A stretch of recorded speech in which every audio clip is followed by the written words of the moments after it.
In today's video, I'm going to teach you how to add custom code in Hostinger Website Builder. If you've ever wanted to add a third-party widget, a sign-up form, a live chat, or a small block of custom HTML or JavaScript, Hostinger's Website Builder makes it straightforward. I'll walk you through the exact flow, and I'll include a few practical tips so your code displays correctly the first time. Start by opening Hostinger Website Builder and navigating to the exact page where you want the custom code to appear.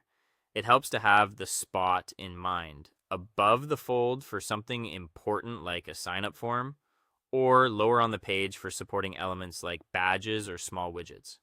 Next, add an embed code element to the page. In Hostinger's Builder, this is the built-in way to place custom HTML, script tags, or embedded iframes. You'll typically find the embed option in the Elements panel.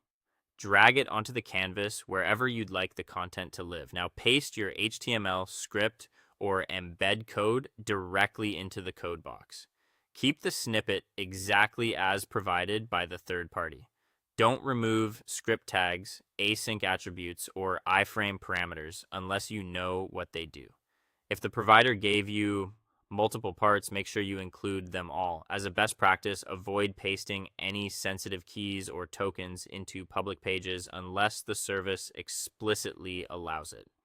With the code in place, position and resize the embed area so it looks balanced with the rest of your design. Many embeds are responsive, but some iframes or widgets have fixed widths. If something appears cut off, expand the element's width or height and check alignment. Aim for a layout that also works well on mobile. Save your changes. This locks in your progress so you can safely move on to testing without losing work. Preview the page to confirm that the code displays and behaves as expected. Test on desktop and mobile views, interact with the embed if it's clickable, and make sure it loads fully. If the content doesn't load, fix the code. Common culprits include typos in copied snippets, blocked mixed content when trying to load insecure HTTP assets on an HTTPS site, or external files that didn't load due to ad blockers. Recopy the snippet from the source, verify all links, and ensure any required CSS or script files are accessible.